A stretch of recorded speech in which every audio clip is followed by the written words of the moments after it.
നമസ്കാരം. Media one podcast ആരംഭിക്കുന്നു. കാതിലെത്തും പത്രങ്ങൾ.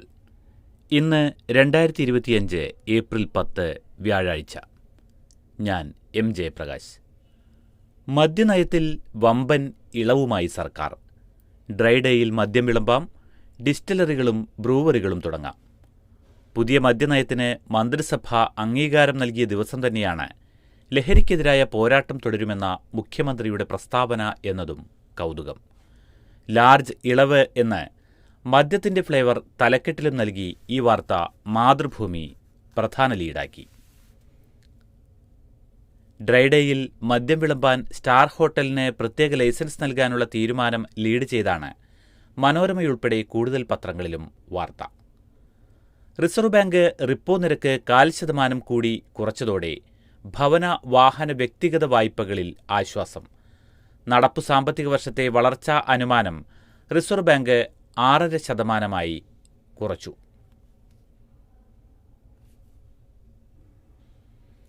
US പകരച്ചുങ്കം 90 ദിവസത്തേക്ക് ട്രംപ് മരവിപ്പിച്ചു.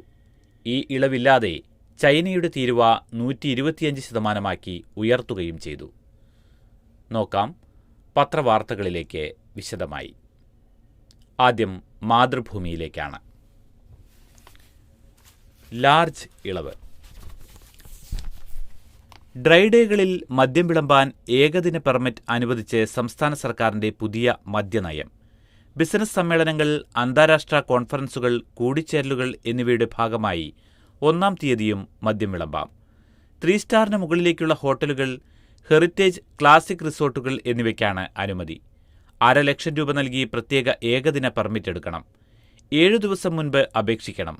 1-ാം തീയതി ഡ്രൈഡേയിൽ മാത്രമാണ് ഇളവ്. മറ്റു ഡ്രൈഡേകളിൽ അനുമതിയില്ല. പാലക്കാട് എലപ്പുള്ളിയിലേതുപോലെ കൂടുതൽ മദ്യനിർമ്മാണ യൂണിറ്റുകൾ തുടങ്ങാനും മദ്യനയത്തിൽ വ്യവസ്ഥയുണ്ട്. സ്പിരിറ്റ് നിർമ്മാണ യൂണിറ്റുകൾ, ബ്രൂവറി, ഡിസ്റ്റിലറി എന്നിവ തുടങ്ങാം. ഹോർട്ടി വൈനുകൾ, ബെവറേജസ് വഴി മാത്രമേ വിൽക്കാവൂ എന്ന വ്യവസ്ഥയിലും ഇളവ് നൽകി. ലക്ഷദ്വീപ് മദ്യം കയറ്റി അയക്കാൻ ബെവറേജസ് കോർപ്പറേഷന് അനുമതി നൽകി. കയറ്റുമതി ചെയ്യുന്ന മദ്യത്തിനുള്ള നികുതി കൂട്ടും. ബെവറേജസ് മദ്യക്കുപ്പികളിൽ QR കോഡ് നിർബന്ധമാക്കും. കള്ള് കയറ്റുമതിക്ക്. ടോഡി ബോർഡിന്റെ ആവശ്യം പരിഗണിച്ച് കള്ള് ബോട്ടിലാക്കി കയറ്റുമതിക്ക് അനുമതി നൽകി. എന്നാൽ ഷാപ്പും ആരാധനാലയങ്ങൾ, സ്കൂളുകൾ എന്നിവയും തമ്മിൽ കുറഞ്ഞ ദൂരം 400 മീറ്ററിൽ നിന്ന് 150 ആക്കണമെന്ന ആവശ്യം അംഗീകരിച്ചില്ല. തെങ്ങിൽ നിന്ന് ഒരു ദിവസം ചെത്താവുന്ന കള്ള് 2 ലിറ്റർ എന്നത് പുതുക്കി നിശ്ചയിക്കും. കപ്പലുകളിലും മദ്യം. വിനോദസഞ്ചാര പ്രോത്സാഹനത്തിന്റെ ഭാഗമായി ആഡംബര കപ്പലുകളിലും മദ്യം വിളമ്പാൻ അനുമതി നൽകും. നെഫർട്ടിറ്റി എന്ന കപ്പലിന് ഇപ്പോൾ പ്രത്യേക അനുമതിയുണ്ട്. ബാറിന് ഇളവ്. ബാറുകളും പാർട്ട്ണർഷിപ്പും ഡയറക്ടർ ബോർഡും പുനഃസംഘടിപ്പിക്കാൻ എക്സൈസിന്റെ ബാറുകളുടെ പാർട്ട്ണർഷിപ്പും ഡയറക്ടർ ബോർഡും പുനഃസംഘടിപ്പിക്കാൻ എക്സൈസിന്റെ മുൻകൂർ അനുമതി വേണ്ട. 1 മാസത്തിനുള്ളിൽ അറിയിച്ചാൽ മതി. വൈകിയാൽ പിഴ ചുമത്തും. ബാറുകളുടെ പ്രവർത്തന സമയം രാത്രി 1 മണിക്കൂർ കൂട്ടണമെന്ന ശുപാർശ അംഗീകരിച്ചില്ല. വ്യവസായ IT പാർക്കുകളിൽ മദ്യം. വ്യവസായ IT പാർക്കുകളിൽ മദ്യം വിളമ്പാൻ അനുമതി ലഭിക്കും. മുൻ മദ്യനയത്തിൽ പ്രഖ്യാപിച്ചതാണെങ്കിലും ചട്ടമുണ്ടാക്കാത്തതിനാൽ ഇതുവരെ തുടങ്ങിയിരുന്നില്ല. IT പാർക്കുകളിലെ മദ്യശാല നടത്തിപ്പ് പുറം കരാർ നൽകാൻ തീരുമാനിച്ചത് വിവാദമായിരുന്നു. ഇതിൽ അന്തിമ തീരുമാനം ആയിട്ടില്ല. ലഹരിക്കെതിരായ പോരാട്ടം തുടരും മഹായജ്ഞം എന്നാണ് ദേശാഭിമാനിയുടെ സൂപ്പർ ലീഡ്. ലഹരി വിപണനത്തിന്റെയും ഉപയോഗത്തിന്റെയും തായ്വേരറുത്ത് വരും തലമുറകളെ കൊടും വിപത്തിൽ നിന്ന് രക്ഷപ്പെടുത്താനുള്ള സംസ്ഥാന സർക്കാരിന്റെ മഹായജ്ഞം ജനപങ്കാളിത്തത്തോടെ തുടരുമെന്ന് മുഖ്യമന്ത്രി പിണറായി വിജയൻ വാർത്താസമ്മേളനത്തിൽ പറഞ്ഞു. ലഹരിവിരുദ്ധ ക്യാമ്പയിൻ ശക്തിപ്പെടുത്തുന്നതിന്റെ ഭാഗമായി 16-ന് വിവിധ മതമേലധ്യക്ഷന്മാരുടെ യോഗവും 17-ന് സർവകക്ഷി യോഗവും വിളിക്കും. ലഹരി സംഘത്തെ പിടികൂടാൻ എല്ലാ ജില്ലകളിലും പോലീസ് സ്റ്റേഷൻ തലത്തിൽ പ്രത്യേക ഓപ്പറേഷൻ ഗ്രൂപ്പ് രൂപീകരിച്ചിട്ടുണ്ട്. വിദ്യാർത്ഥികളിലെ മയക്കുമരുന്ന് ഉപയോഗവും വ്യാപന ശ്രമങ്ങളും തടയുന്നതിനായി 4469 സ്കൂൾ പ്രൊട്ടക്ഷൻ ഗ്രൂപ്പും കോളേജ് തലത്തിൽ 1776 ആന്റി നാർക്കോട്ടിക് ക്ലബ്ബും രൂപീകരിച്ചു.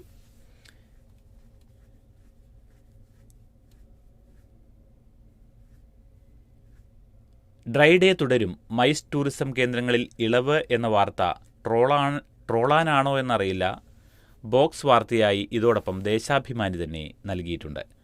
സംസ്ഥാനത്ത് 1-ാം തീയതികളിലുള്ള മദ്യവിൽപ്പനയുടെ നിരോധനം തുടരാൻ നിർദ്ദേശിക്കുന്ന മദ്യനയത്തിന് മന്ത്രിസഭായോഗം അംഗീകാരം നൽകി എന്നാണ് ഈ വാർത്ത തുടങ്ങുന്നത്.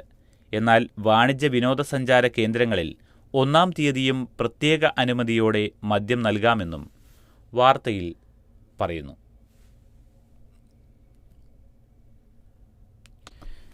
എന്തായാലും മറ്റു പത്രങ്ങൾ ചെയ്യേണ്ടത് ദേശാഭിമാനി ഏറ്റെടുത്തത് നല്ല കാര്യം. പലിശ നിരക്ക് കുറച്ചു, വായ്പക്കാർക്ക് ആശ്വാസം. വാർത്ത മാധ്യമത്തിൽ നിന്നാണ്. റിപ്പോ നിരക്ക് 6.25% നിന്ന് 6%-ആയാണ് കുറച്ചത്. തുടർച്ചയായ 2-ാം തവണയും അടിസ്ഥാന പലിശ നിരക്കായ റിപ്പോ നിരക്ക് വെട്ടിക്കുറച്ച് ആശ്വാസ നടപടിയുമായി റിസർവ് ബാങ്ക് ഓഫ് ഇന്ത്യ. വാണിജ്യ ബാങ്കുകൾക്ക് റിസർവ് ബാങ്ക് നൽകുന്ന ഹ്രസ്വകാല വായ്പയുടെ പലിശ നിരക്കായ റിപ്പോ നിരക്ക് 0.25% കുറച്ചത്. 6.25% നിന്ന് 6%-ആയി കുറയ്ക്കാൻ മുംബൈയിൽ ചേർന്ന പണനയ സമിതി യോഗമാണ് തീരുമാനിച്ചത്.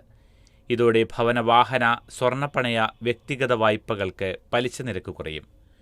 നിക്ഷേപങ്ങൾക്കും പലിശ കുറയും. പണനയ സമിതിയിലെ 6 അംഗങ്ങളും ഐകകണ്ഠേനയാണ് താരിഫ് കുറയ്ക്കാൻ തീരുമാനിച്ചത്. പണപ്പെരുപ്പവും ആഗോള എണ്ണവില കുറഞ്ഞതും ഡൊണാൾഡ് ട്രംപിന്റെ തീരുവ യുദ്ധമടക്കമുള്ള സാഹചര്യങ്ങൾക്കുമിടെയാണ് റിപ്പോ നിരക്ക് കുറച്ചത്. പലിശ നിരക്ക് കുറയുന്നതോടെ വിപണിയിൽ കൂടുതൽ പണലഭ്യതയുണ്ടാകും. ഭാവിയിൽ നിരക്ക് ഇനിയും കുറയ്ക്കുമെന്ന് RBI ഗവർണർ സഞ്ജയ് മൽഹോത്ര സൂചന നൽകി. US-ലേക്ക് കയറ്റുമതി ചെയ്യുന്ന ഇന്ത്യൻ ഉൽപ്പന്നങ്ങൾക്ക് 26% അധിക തീരുവ ചുമത്തുന്നത് പ്രാബല്യത്തിൽ വന്ന ദിവസമാണ് റിപ്പോ നിരക്ക് കുറച്ചത്. 2020 മെയ് മാസത്തിനു ശേഷം ആദ്യമായി റിപ്പോ നിരക്ക് കുറച്ചത് കഴിഞ്ഞ ഫെബ്രുവരിയിലായിരുന്നു. ഡിസംബറിലാണ് മൽഹോത്ര ഗവർണറായി സ്ഥാനമേറ്റത്. വിലസ്ഥിരത, സുസ്ഥിര വളർച്ച എന്നീ ലക്ഷ്യങ്ങളിലേക്ക് ഇന്ത്യൻ സമ്പദ് വ്യവസ്ഥ സ്ഥിരമായ പുരോഗതി കൈവരിച്ചിട്ടുണ്ടെന്ന് മൽഹോത്ര പറഞ്ഞു. സാമ്പത്തിക വളർച്ചാ നിരക്ക് വരും വർഷം കുറയുമെന്ന സൂചനയും അദ്ദേഹം നൽകി. അടുത്ത വർഷത്തേക്കുള്ള സാമ്പത്തിക വളർച്ചയുടെ അടങ്കൽ മതിപ്പ് നേരത്തെ തീരുമാനിച്ച 6.7% നിന്ന് 6.5% കുറച്ചു. പണപ്പെരുപ്പ പ്രവചനവും 4.2% നിന്ന് 4%-ആയി കുറച്ചു. മാർച്ച് 31-ന് അവസാനിച്ച സാമ്പത്തിക വർഷത്തിൽ ഇന്ത്യൻ സമ്പദ് വ്യവസ്ഥ 6.5% വളർച്ചയാണ് നേടിയത്. കോവിഡിന് ശേഷമുള്ള ഏറ്റവും കുറഞ്ഞ വളർച്ചയാണിത്. EMI കുറയും. ബാങ്കുകൾക്ക് റിസർവ് ബാങ്ക് നൽകുന്ന ഹ്രസ്വകാല വായ്പയുടെ നിരക്ക് കുറയുന്നത് വ്യക്തികളെടുക്കുന്ന വായ്പകളിലും പ്രതിഫലിക്കും. 5 വർഷമായി ഇടയ്ക്കിടെ ഉയരുന്ന റിപ്പോ നിരക്ക് കാരണം ഭാരം താങ്ങുന്നവർക്ക് 0.25% പലിശ നിരക്ക് കുറഞ്ഞത് അല്പം ആശ്വാസമാകും. 25 ലക്ഷം രൂപയുടെ ഭവന വായ്പയുണ്ടെന്ന് സങ്കല്പിക്കൂ. തിരിച്ചടയ്ക്കേണ്ടത് 20 വർഷവും പലിശ നിരക്ക് 9%-ആണെങ്കിൽ പ്രതിമാസ തിരിച്ചടവ് തുക 22,493 രൂപയാണെന്നും കരുതുക. പുതിയ നിരക്ക് 0.25% കുറച്ചതോടെ പലിശ 8.25%-ആകും. പ്രതിമാസ തിരിച്ചടവിൽ 400 രൂപ കുറയും. ഫ്ലോട്ടിംഗ് പലിശ നിരക്കുള്ള വായ്പകൾക്കും പുതുതായി വായ്പയെടുക്കുന്നവർക്കുമാണ് ഈ ആനുകൂല്യം ലഭിക്കുക. സ്ഥിര നിരക്കുള്ള പലിശയിൽ മാറ്റമുണ്ടാകില്ല. പകരം തീരുവ ട്രംപ് പിൻവാങ്ങി. തൽക്കാലം ആശ്വാസം.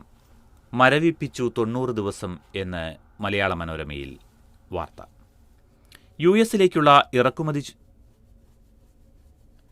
യുഎസിലേക്കുള്ള ഇറക്കുമതിക്ക് ചുമത്തിയ പകരം തീരുവ 90 ദിവസത്തേക്ക് മരവിപ്പിച്ച് US പ്രസിഡന്റ് ഡൊണാൾഡ് ട്രംപ്. എന്നാൽ ഇതിൽ നിന്ന് ചൈനയെ ഒഴിവാക്കിയ ട്രംപ് തീരുവ 125%-ആക്കി ഉയർത്തുകയും ചെയ്തു. പുതുക്കിയ തീരുവ ഇന്നലെ പ്രാബല്യത്തിൽ വരാനിരിക്കെയാണ് ട്രംപിന്റെ അപ്രതീക്ഷിത പ്രഖ്യാപനം. 90 ദിവസത്തേക്ക് മിക്കവാറും രാജ്യങ്ങളുടെ ഉൽപ്പന്നങ്ങൾക്ക് 10% തീരുവയായിരിക്കും ഈടാക്കുക.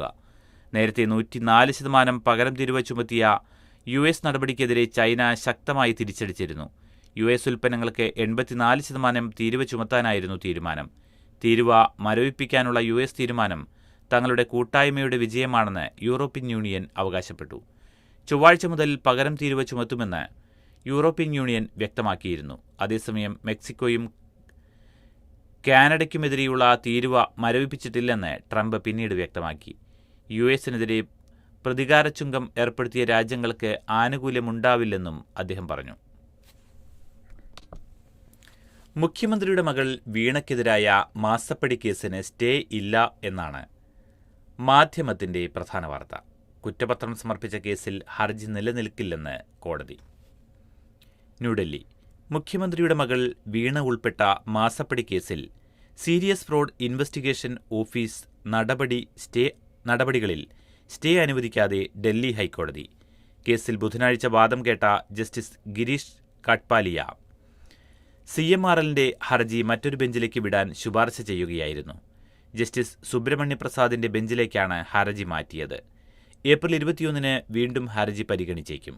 ബുധനാഴ്ച ഹർജി പരിഗണിക്കവേ എന്താണ് ആവശ്യങ്ങളെന്ന് കോടതി CMRLനോട് ചോദിച്ചു.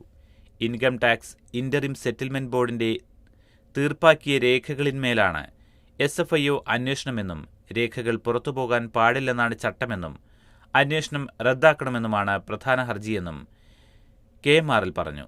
പിന്നാലെ SFIOയ്ക്ക് വേണ്ടി ഹാജരായ additional solicitor general SV Raju കേസിൽ അന്വേഷണം പൂർത്തിയായെന്നും കുറ്റപത്രം സമർപ്പിച്ചെന്നും കോടതിയെ അറിയിക്കുകയായിരുന്നു. തുടർന്ന് അന്വേഷണം പൂർത്തിയാക്കി കുറ്റപത്രം സമർപ്പിച്ച കേസിൽ ഹർജി നിലനിൽക്കില്ലെന്ന് കോടതി ചൂണ്ടിക്കാട്ടി. നേരത്തെ ജസ്റ്റിസ് സുബ്രഹ്മണ്യ പ്രസാദിന്റെ ബെഞ്ച് ഹർജി പരിഗണിച്ചപ്പോൾ കോടതി വ്യവഹാരം പൂർത്തിയാകും വരെ തുടർ നടപടികൾ ഉണ്ടാവില്ലെന്ന് കേന്ദ്ര സർക്കാരും SFIOയും വാക്കാൽ ഉറപ്പു നൽകിയിരുന്നെന്ന് CMRLനു വേണ്ടി ഹാജരായ മുതിർന്ന അഭിഭാഷകൻ കപിൽ സിബൽ വാദിച്ചു. ഇത് അന്നത്തെ ജഡ്ജി കേട്ടതാണെന്നും കപിൽ സിബൽ പറഞ്ഞു. എന്നാൽ ഇതിൽ ജുഡീഷ്യൽ തെളിവിന്റെ അഭാവം കോടതി ചൂണ്ടിക്കാണിച്ചു. താനന്ന് കോടതിയിലില്ലായിരുന്നെന്നും ഇത്തരം ഉറപ്പിനെക്കുറിച്ച് അറിയില്ലെന്നും ASG SV രാജുവും വ്യക്തമാക്കി. തുടർന്ന് കുറ്റപത്രം നൽകില്ലെന്ന് SFIO വാക്കാലുള്ള ഉറപ്പ് നൽകിയെന്ന് വാദമുയരുന്നതുകൊണ്ടുതന്നെ ജസ്റ്റിസ് സുബ്രഹ്മണ്യ പ്രസാദ് ഹർജി പരിഗണിക്കട്ടെയെന്ന് ബെഞ്ച് നിലപാടെടുക്കുകയായിരുന്നു. ഇത് ചീഫ് ജസ്റ്റിസ് അംഗീകരിക്കുന്നതോടെയാണ് ഹർജി ജസ്റ്റിസ് സുബ്രഹ്മണ്യ പ്രസാദിന്റെ ബെഞ്ചിന്റെ പരിഗണനയ്ക്കെത്തുക. വീണയ്ക്കെതിരെ കേസെടുക്കാൻ EDയും. മാസപ്പടി ഇടപാടിൽ മുഖ്യമന്ത്രി പിണറായി വിജയന്റെ മകൾ വീണയ്ക്കെതിരെ എൻഫോഴ്സ്മെന്റ് ഡയറക്ടറേറ്റും കേസെടുത്തേക്കും. കള്ളപ്പണം വെളുപ്പിക്കലിന് കേസെടുക്കാൻ ED ഉന്നത ഉദ്യോഗസ്ഥർ തീരുമാനിച്ചതായി അറിയുന്നു. കേസിന്റെ രേഖകൾ ആവശ്യപ്പെട്ട് സീരിയസ് ഫ്രോഡ് ഇൻവെസ്റ്റിഗേഷൻ ഓഫീസിന് ED കത്തയച്ചിട്ടുണ്ട്. വിചാരണ കോടതിയായ എറണാകുളം അഡീഷണൽ സെഷൻസ് കോടതി SFIO കുറ്റപത്രം സൂക്ഷ്മ പരിശോധന നടത്തി കൈമാറിയ ശേഷമായിരിക്കും ED അന്വേഷണമെന്നാണ് അറിയുന്നത്. കേസിൽ വീണ ഉൾപ്പെടെയുള്ളവർക്കെതിരെ SFIO നേരത്തെ കുറ്റപത്രം സമർപ്പിച്ചിരുന്നു. കള്ളപ്പണം വെളുപ്പിക്കൽ നിരോധന നിയമപ്രകാരമുള്ള കുറ്റകൃത്യങ്ങളാണ് SFIO കുറ്റപത്രത്തിൽ ഉൾപ്പെടുത്തിയിട്ടുള്ളത്. അതിനാൽ ഈ രേഖകൾ പരിശോധിച്ച ശേഷം വീണയ്ക്കെതിരെ കേസെടുക്കാനാണ് EDയുടെ നീക്കം. കേസിൽ വീണയെ വിചാരണ ചെയ്യാൻ കേന്ദ്ര കമ്പനികാര്യ മന്ത്രാലയത്തിന്റെ അനുമതി ലഭിച്ചിട്ടുണ്ട്. വീണയും കമ്പനിയും സേവനം നൽകാതെ 2.72 കോടി വാങ്ങിയെന്നാണ് ആദായനികുതി വകുപ്പിന്റെയും ഇന്ററിം സെറ്റിൽമെന്റ് ബോർഡിന്റെയും കണ്ടെത്തൽ. AICC പാർട്ടിക്ക് കരുത്തേകാൻ കർശന നടപടികൾ. പദവി വേണോ പണിയെടുക്കണം. വാർത്ത മലയാള മനോരമയിൽ ഇന്ന് പ്രധാന വാർത്തയായി തന്നെയാണ് നൽകിയിരിക്കുന്നത്. ചുമതല നിറവേറ്റാത്തവർ വിരമിക്കണമെന്ന് ഖർഗെ. DCC പ്രസിഡന്റുമാർക്ക് കൂടുതൽ അധികാരം. പാർട്ടിക്ക് വേണ്ടി പണിയെടുക്കാത്തവർക്ക് പദവികളിൽ നിന്ന് നിർബന്ധിത വിരമിക്കലുണ്ടാകുമെന്ന് കോൺഗ്രസ് അധ്യക്ഷൻ മല്ലികാർജ്ജുൻ ഖർഗെ. സംഘടനാ പരിഷ്കരണം മുഖ്യ ലക്ഷ്യമാക്കി നടത്തിയ AICC സമ്മേളനത്തിലെത്തിയ 1700-ൽ പരം പ്രതിനിധികൾക്കാണ് ഖർഗെ ഈ മുന്നറിയിപ്പ് നൽകിയത്.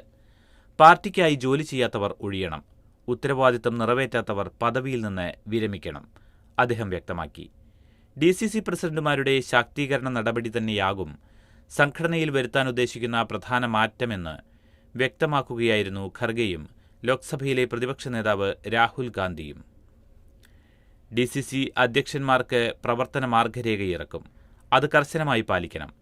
DCCകൾക്ക് കീഴിലെ മുഴുവൻ കമ്മിറ്റികളും അടുത്ത 1 വർഷത്തിനുള്ളിൽ അധ്യക്ഷന്മാർ പുനഃസംഘടിപ്പിക്കണമെന്നതാണ് മാർഗരേഖയിലെ പ്രധാന വ്യവസ്ഥ. സമ്മേളനത്തിനു പിന്നാലെ DCCകളുടെ ശാക്തീകരണ നടപടികളിലേക്ക് കേന്ദ്ര നേതൃത്വം കടക്കുകയാണെന്ന് സംഘടനാ ജനറൽ സെക്രട്ടറി KC വേണുഗോപാൽ അറിയിച്ചു. മാറ്റം പരീക്ഷണാടിസ്ഥാനത്തിൽ ആദ്യം നടപ്പാക്കുക ഗുജറാത്തിൽ. 15-ന് ശേഷം ചേരുന്ന യോഗത്തിൽ ഖർഗെയും രാഹുൽ ഗാന്ധിയും പങ്കെടുക്കും. 28-ന് രാജസ്ഥാനിലും യോഗമുണ്ട്. ഇതിന്റെ തുടർച്ചയായി എല്ലാ സംസ്ഥാനങ്ങളിലും ഖർഗെയും രാഹുലും പങ്കെടുക്കുന്ന യോഗം വിളിക്കും. കീഴ്ഘടകങ്ങളെ എങ്ങനെ നവീകരിക്കണം എന്ന ആലോചനയും യോഗത്തിലുണ്ടാകും. DCC പ്രസിഡന്റുമാരെ കണ്ടെത്താനുള്ള നടപടികളും ഇതോടനുബന്ധിച്ച് നടക്കും. 2 ദിവസമായി നടന്ന AICCയുടെ 84-ാം സമ്മേളനം ഇന്നലെ സമാപിച്ചു. ഈ മാസത്തെ ക്ഷേമ പെൻഷൻ ഇന്നു മുതൽ. തിരുവനന്തപുരം. ഈ മാസത്തെ ക്ഷേമ പെൻഷൻ വിതരണം ഇന്നു തുടങ്ങും. വിഷു കണക്കിലെടുത്താണ് വിതരണം നേരത്തെ ആരംഭിക്കുന്നത്. സാധാരണ ഓരോ മാസവും 25-നാണ് പെൻഷൻ വിതരണം തുടങ്ങുന്നത്. 21-ന് മുൻപ് വിതരണം പൂർത്തിയാക്കണമെന്ന് സഹകരണ ബാങ്കുകൾക്ക് സർക്കാർ നിർദ്ദേശം നൽകി. പെൻഷൻ വിതരണത്തിനായി 820 കോടി രൂപയാണ് സർക്കാരിന്റെ ചെലവ്. 62 ലക്ഷത്തോളം പേർക്ക് ലഭിക്കും. കേന്ദ്രമന്ത്രിയുടെ പേരക്കുട്ടിയെ ഭർത്താവ് വെടിവെച്ചു കൊന്നു. കൊല്ലപ്പെട്ടത് ജിതിൻ റാം മാഞ്ചിയുടെ പേരക്കുട്ടി. പട്ന. കേന്ദ്രമന്ത്രി ജിതിൻ റാം മാഞ്ചിയുടെ പേരക്കുട്ടി സുഷമാദേവിയെ ഭർത്താവ് രമേശ് സിംഗ് വെടിവെച്ച് കൊലപ്പെടുത്തി. ഗയയിലെ തേത്വ ഗ്രാമത്തിലെ വീട്ടിലാണ് സംഭവം. വഴക്കിനെ തുടർന്നാണ് കൊലപാതകമെന്ന് വീട്ടിലുണ്ടായിരുന്ന സുഷമയുടെ സഹോദരി പൂനം പോലീസിന് മൊഴി നൽകി. സംഭവസമയത്ത് മക്കളും ഒപ്പമുണ്ടായിരുന്നു. പൂനത്തിനു നേരെയും വെടിയുതിർത്ത ശേഷമാണ് രമേശ് കടന്നുകളഞ്ഞതെന്ന് ഗയ SSP ആനന്ദകുമാർ അറിയിച്ചു.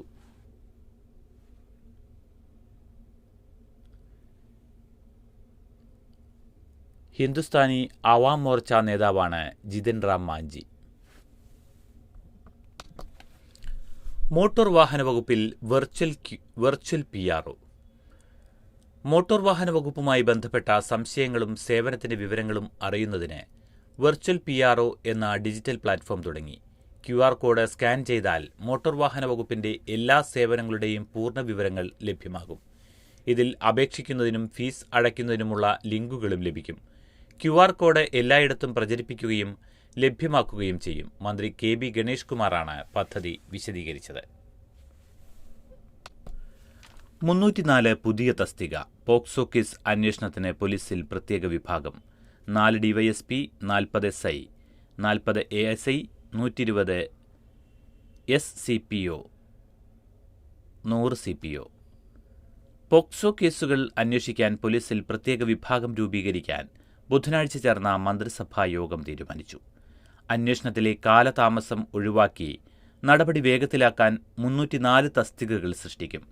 4 DYSP, 40 SI, 40 ASI, 120 SCPO, 100 CPO എന്നിങ്ങനെയാണ് തസ്തിക.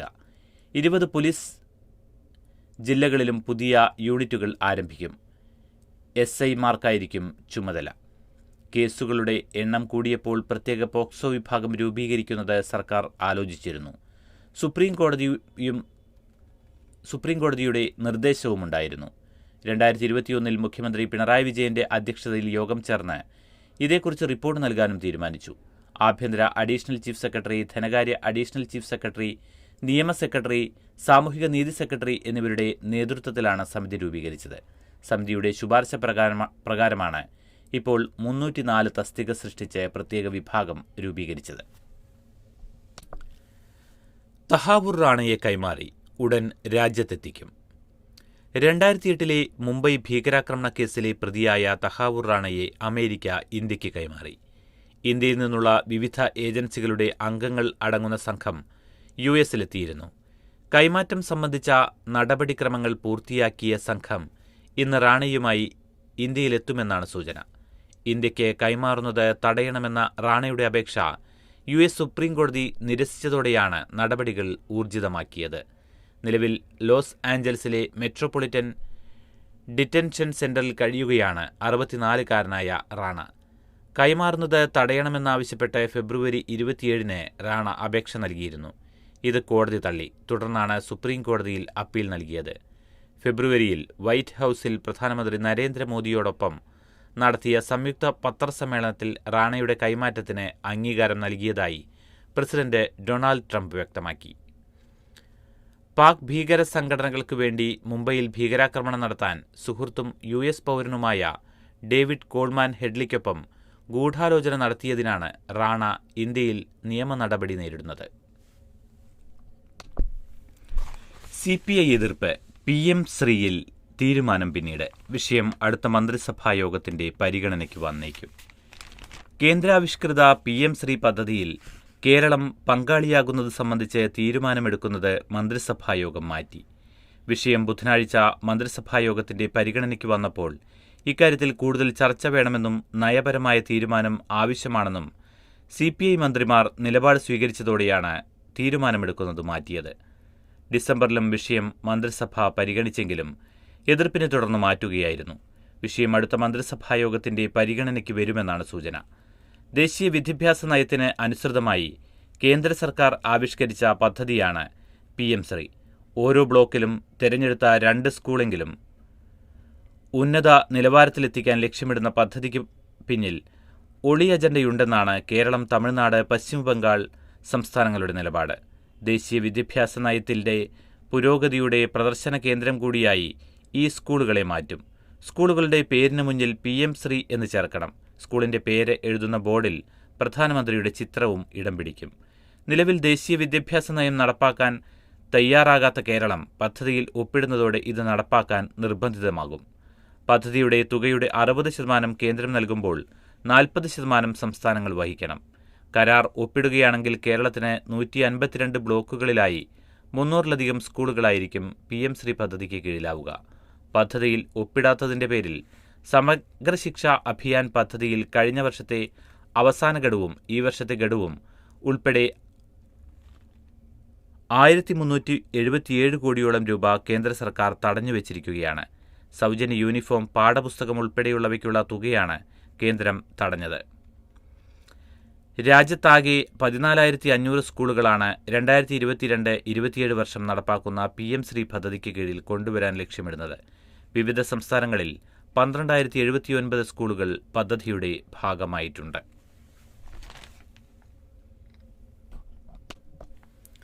വയനാട് ദുരന്തം വായ്പ എഴുതിത്തള്ളാനാവില്ലെന്ന് ആവർത്തിച്ച് കേന്ദ്രം. വയനാട് ഉരുൾപൊട്ടൽ ദുരന്ത ബാധിതരുടെ വായ്പകൾ എഴുതിത്തള്ളാനാവില്ലെന്നും മൊറട്ടോറിയം പ്രഖ്യാപിക്കാനേ കഴിയൂവെന്നും കേന്ദ്രം ആവർത്തിച്ചറിയിച്ചതായി സംസ്ഥാന സർക്കാർ ഹൈക്കോടതിയിൽ. വായ്പകൾ 1 വർഷത്തെ മൊറട്ടോറിയം നൽകി മുതലും പലിശയും പുനഃക്രമീകരിക്കാൻ ധാരണയായെന്ന് കഴിഞ്ഞ തവണ വയനാട് പുനരധിവാസം സംബന്ധിച്ച കേസ് പരിഗണിക്കവേ കേന്ദ്ര സർക്കാർ കോടതിയെ അറിയിച്ചിരുന്നു. എന്നാൽ നിലപാടിൽ അതൃപ്തി അറിയിച്ച കോടതി വായ്പ എഴുതിത്തള്ളാൻ നടപടി സ്വീകരിക്കാനാവുമോ എന്ന് അറിയിക്കാൻ കേന്ദ്രത്തിന് നിർദ്ദേശം നൽകി. ബുധനാഴ്ച കേസ് വീണ്ടും പരിഗണനയ്ക്കെടുത്തപ്പോൾ കേന്ദ്രം പഴയ നിലപാട് ആവർത്തിച്ച് സത്യവാങ്മൂലം നൽകിയതായി സംസ്ഥാന സർക്കാർ അഭിഭാഷകൻ അറിയിക്കുകയായിരുന്നു. സത്യവാങ്മൂലം കോടതി മുമ്പാകെ എത്തിയിട്ടില്ലെന്ന് justice AK Jayasankaran Nambiar, justice S Eswaran എന്നിവരടങ്ങുന്ന ഡിവിഷൻ ബെഞ്ച് വ്യക്തമാക്കി. തനിക്ക് സോഫ്റ്റ് കോപ്പി കേന്ദ്ര പ്രതിനിധി അയച്ചു തന്നതാണെന്നും ഇത് പരിശോധിച്ചു വരികയാണെന്നും സർക്കാർ അഭിഭാഷകൻ പറഞ്ഞു. കേന്ദ്ര സർക്കാരിനു വേണ്ടി വാദം നടത്താറുള്ള അഡീഷണൽ സോളിസിറ്റർ ജനറൽ ഹാജരായിരുന്നില്ല. തുടർന്ന് സത്യവാങ്മൂലം ലഭ്യമാക്കാൻ നിർദ്ദേശിച്ച കോടതി ഹർജി വീണ്ടും വ്യാഴാഴ്ച പരിഗണിക്കാൻ മാറ്റി. ഡ്രൈവിംഗ് ടെസ്റ്റ് പരിഷ്കരണം വിട്ടുവീഴ്ചയ്ക്കില്ലെന്ന് ഗതാഗത മന്ത്രി.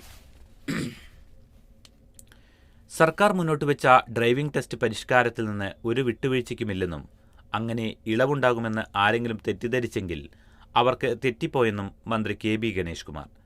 പുതിയ ടെസ്റ്റ് രീതികൾക്കനുസൃതമായി ഗ്രൗണ്ടുകൾ ഒരുക്കാനുള്ള സാവകാശം നൽകുക മാത്രമാണ് ചെയ്തത്. സർക്കാർ പരിഷ്കരണവുമായി മുന്നോട്ടു പോവുകയാണ്. നിലവിലെ H രീതി മാറും. KSRTCയുടെ ഡ്രൈവിംഗ് സ്കൂളുകൾ വഴി 38 ലക്ഷം രൂപ ലാഭമുണ്ടായി. കുറഞ്ഞ ഫീസ് ഈടാക്കിയിട്ടും ലാഭമുണ്ടായി. 15 സ്കൂളുകളാണ് ഇതിനകം KSRTC തുടങ്ങിയത്. 3 ആഴ്ചയ്ക്കുള്ളിൽ ഇത് 21 ആകും. KSRTC ഡ്രൈവിംഗ് സ്കൂളിലെ പഠിതാക്കളെ ബോധപൂർവം പരാജയപ്പെടുത്തിയ മോട്ടോർ വാഹന വകുപ്പ് ഉദ്യോഗസ്ഥർക്കെതിരെ നടപടിയുണ്ടാകും. അതേസമയം ഉദ്യോഗസ്ഥരെ രക്ഷിക്കാനുള്ള ശുപാർശയും തന്റെ മുന്നിലെത്തിയിട്ടുണ്ട്. KSRTC സ്കൂളിലെ പരാജയപ്പെട്ട പഠിതാവിനോട് സ്വകാര്യ സ്കൂളുകളിൽ പോയി പരിശീലിച്ചു വരാനാണ് ഈ ഉദ്യോഗസ്ഥൻ ആവശ്യപ്പെട്ടത്. ചില ശീലങ്ങൾ ഇപ്പോഴും മാറ്റാതെയുണ്ട്. അവ തിരുത്തണമെന്നും മന്ത്രി പറഞ്ഞു. ഡ്രൈവിംഗ് സ്കൂൾ വാഹനങ്ങൾ വാടകയ്ക്ക് നൽകാനാവില്ല. സംസ്ഥാനത്തെ ഡ്രൈവിംഗ് സ്കൂൾ വാഹനങ്ങൾക്ക് നമ്പറിടാൻ തീരുമാനിച്ചതായി മന്ത്രി കെ.ബി. ഗണേഷ് കുമാർ. ഏതെങ്കിലും ഡ്രൈവിംഗ് സ്കൂളിന്റെ പേരിൽ വാഹനം രജിസ്റ്റർ ചെയ്ത ശേഷം ഇവ നിശ്ചിത വാടകയ്ക്ക് മറ്റുള്ളവർക്ക് നൽകുന്ന പ്രവണത അനുവദിക്കില്ല. നിയമപ്രകാരം ഡ്രൈവിംഗ് സ്കൂളുകൾക്ക് ബ്രാഞ്ചുകളില്ല. കടമുറികൾ വാടകയ്ക്ക് കൊടുക്കുന്നതുപോലെ ഡ്രൈവിംഗ് സ്കൂൾ വാഹനം വാടകയ്ക്ക് കൊടുക്കാനാകില്ലെന്നും മന്ത്രി വ്യക്തമാക്കി. എൻ പ്രശാന്തിന്റെ പരാതികൾ നേരിട്ട് കേൾക്കും. നീക്കം മുഖ്യമന്ത്രിയുടെ നിർദ്ദേശപ്രകാരം. സസ്പെൻഷനെ തുടർന്ന് സർക്കാരുമായി ഇടഞ്ഞു നിൽക്കുന്ന IAS ഉദ്യോഗസ്ഥൻ എൻ പ്രശാന്തിന്റെ പരാതികൾ നേരിട്ട് കേൾക്കാൻ തീരുമാനം. മുഖ്യമന്ത്രിയുടെ നിർദ്ദേശപ്രകാരമാണ് പരാതി പരിഹാരത്തിന് നീക്കം. അടുത്തയാഴ്ച നേരിട്ട് ഹാജരാകാൻ ചീഫ് സെക്രട്ടറി പ്രശാന്തിന് നോട്ടീസ് നൽകി. ചീഫ് സെക്രട്ടറി തന്നെയാണ് ഹിയറിംഗ് നടത്തുക. തന്റെ ഭാഗം കേൾക്കാതെ സസ്പെൻഡ് ചെയ്തു എന്നതാണ് പ്രശാന്തിന്റെ പ്രധാന പരാതി. ഇതിനിടെ പ്രശാന്തിനെതിരെയുള്ള അന്വേഷണം ആവശ്യപ്പെട്ടുള്ള ഫയൽ കഴിഞ്ഞ ദിവസം ചീഫ് സെക്രട്ടറിയുടെ അധ്യക്ഷതയിൽ കൂടിയ കമ്മിറ്റി മുഖ്യമന്ത്രിക്ക് കൈമാറിയിരുന്നു. ഇതിനിടെയാണ് പ്രശാന്തിനെ നേരിട്ട് കേൾക്കാനുള്ള നിർദ്ദേശം ചീഫ് സെക്രട്ടറിക്ക് നൽകിയത്. Additional chief secretary A. ജയതിലകിനെതിരെ സമൂഹമാധ്യമങ്ങളിലൂടെ കടുത്ത വിമർശനം ഉന്നയിച്ചത് ചൂണ്ടിക്കാട്ടിയാണ് നവംബർ 11 പ്രശാന്തിനെ സസ്പെൻഡ് ചെയ്തത്. മതാടിസ്ഥാനത്തിൽ വാട്സപ്പ് ഗ്രൂപ്പ് ഉണ്ടാക്കിയ K. ഗോപാലകൃഷ്ണനെയും ഇതേ ദിവസം സസ്പെൻഡ് ചെയ്തിരുന്നു. എന്നാൽ ഗോപാലകൃഷ്ണന്റെ സസ്പെൻഷൻ പിൻവലിച്ച സർക്കാർ പ്രശാന്തിൻ്റേത് 4 മാസത്തേക്കു കൂടി നീട്ടി. ഇതോടെ ചീഫ് സെക്രട്ടറിക്ക് പ്രശാന്ത് വക്കീൽ നോട്ടീസ് അയക്കുന്നതിലേക്ക് വരെ കാര്യങ്ങൾ നീണ്ടു. ഈ മാസം ശാരദാ മുരളീധരൻ വിരമിക്കുമ്പോൾ A. ജയതിലക് ചീഫ് സെക്രട്ടറി സ്ഥാനത്തെത്താൻ സാധ്യതയും കൂടുതലാണ്. ഇതുകൂടി കണക്കിലെടുത്താണ് രമ്യമായി പ്രശ്നം പരിഹരിക്കുന്നതിന് പ്രശാന്തിനെ കേൾക്കാനുള്ള നീക്കമെന്നാണ് സൂചന. നിലമ്പൂർ ഉപതെരഞ്ഞെടുപ്പ് പ്രഖ്യാപനം ഉടൻ. നിലമ്പൂർ നിയോജകമണ്ഡലം ഉപതെരഞ്ഞെടുപ്പ് പ്രഖ്യാപനം ഉടൻ ഉണ്ടാകുമെന്ന് സൂചന. മുഖ്യ തെരഞ്ഞെടുപ്പ് officer doctor Rathan U Kelkar ജില്ലയിൽ 3 ദിവസത്തെ സന്ദർശനം പൂർത്തിയാക്കി മടങ്ങി. ഈ ആഴ്ച തന്നെ തെരഞ്ഞെടുപ്പ് കമ്മീഷൻ തീയതി പ്രഖ്യാപിച്ചേക്കും. മെയ് ആദ്യവാരമോ 2ാം വാരമോ ആയിരിക്കും ഉപതെരഞ്ഞെടുപ്പ് എന്നാണ് സൂചന. കോൺഗ്രസിൽ സ്ഥാനാർത്ഥിയാരെന്ന് ഉടൻ തീരുമാനമുണ്ടാകും. ആര്യാടൻ ഷൗക്കത്തും VS ജോയിയുമാണ് അന്തിമ പരിഗണനാ പട്ടികയിലുള്ളത്.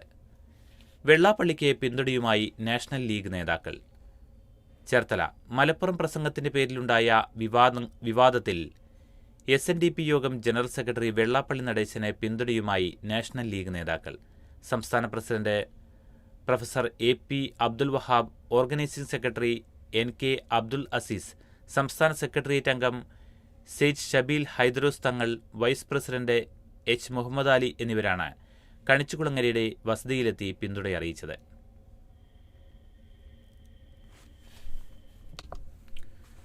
ഹൂതികളെ വിടാതെ US. വ്യോമാക്രമണങ്ങളിൽ 8 മരണം. സന. ഹൂതി വിമതരെ ലക്ഷ്യമിട്ട് യമനിലെ വിവിധ ഭാഗങ്ങളിൽ US നടത്തിയ വ്യോമാക്രമണങ്ങളിൽ 8 പേർ കൊല്ലപ്പെട്ടു. 16 പേർക്ക് പരിക്കേറ്റതായും ഹൂതികൾ അറിയിച്ചു. ഹൂതികളുടെ ശക്തി കേന്ദ്രമായ ഹുദൈദ ഗവർണറേറ്റിലെ അൽ ഹവാഖ് ജില്ലയിലും തലസ്ഥാനമായ സനായുടെ വടക്കൻ മേഖലയിലെ അമ്രാൻ ഗവർണറേറ്റിലുമാണ് ചൊവ്വാഴ്ച രാത്രി ആക്രമണമുണ്ടായത്. വിമാനത്താവളം അടക്കം സുപ്രധാന അടിസ്ഥാന സൗകര്യങ്ങളുള്ള മേഖലയാണ് ഹുദൈദ. ചെങ്കടലിൽ ഇസ്രായേൽ ബന്ധമുള്ള കപ്പലുകളെ ഹൂതികൾ ലക്ഷ്യമിട്ടിരുന്നത് ഹുദൈദയിൽ നിന്നാണ്. ഹുദൈദയിലെ ജനവാസ മേഖലയിലെ വീടിന് നേരെയാണ് ആക്രമണം നടന്നതെന്ന സൂചനയാണ് ഹൂതികളുടെ അൽ മസീറ ചാനൽ പുറത്തുവിട്ട വീഡിയോ ദൃശ്യങ്ങൾ സൂചിപ്പിക്കുന്നത്. ഇവിടെയാണ് ആളപായമുണ്ടായത്. ആക്രമണത്തിന് പിന്നാലെ രക്ഷാപ്രവർത്തനം നടത്തുന്നതിന്റെ ദൃശ്യങ്ങൾ വീഡിയോയിലുണ്ട്.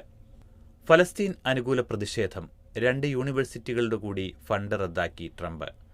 ഫലസ്തീൻ അനുകൂല പ്രതിഷേധങ്ങളെ അടിച്ചമർത്തുന്നതിന്റെ ഭാഗമായി 2 സുപ്രധാന യൂണിവേഴ്സിറ്റികളുടെ കൂടി ഫണ്ട് റദ്ദാക്കി US ഭരണകൂടം. കോർണൽ യൂണിവേഴ്സിറ്റിയുടെ $100 കോടി നോർത്ത് വെസ്റ്റ് യൂണിവേഴ്സിറ്റിയുടെ $790 ദശലക്ഷം സഹായമാണ് റദ്ദാക്കിയത്. പൗരാവകാശം ലംഘിച്ചെന്നാരോപിച്ചാണ് നടപടിയെന്ന് വൈറ്റ് ഹൌസ് അറിയിച്ചു. ഫലസ്തീൻ അനുകൂല പ്രതിഷേധം അനുവദിക്കുക, ഭരണകൂടം അവസാനിപ്പിച്ച വൈവിധ്യനയം തുടരുക തുടങ്ങിയ കാരണങ്ങളാൽ ഫണ്ട് റദ്ദാക്കുമെന്ന US പ്രസിഡന്റ് ഡൊണാൾഡ് ട്രംപിന്റെ നിലപാട് നിലപാടിന് പിന്നാലെയാണ് നടപടി. ജൂതവിരുദ്ധത അവസാനിപ്പിച്ചില്ലെങ്കിൽ ഫണ്ട് റദ്ദാക്കുമെന്ന് ചൂണ്ടിക്കാട്ടി ട്രംപ് ഭരണകൂടം 60 യൂണിവേഴ്സിറ്റികൾക്ക് നോട്ടീസ് നൽകിയിരുന്നു. കൊളംബിയ യൂണിവേഴ്സിറ്റിയുടെ $400 ദശലക്ഷം ഫണ്ട് കഴിഞ്ഞ മാസം റദ്ദാക്കുകയും ചെയ്തു. ഇതോടെ ഇന്നത്തെ കാതിലെത്തും പത്രങ്ങൾ സമാപിക്കുന്നു. ഇനി നാളെ. നന്ദി, നമസ്കാരം.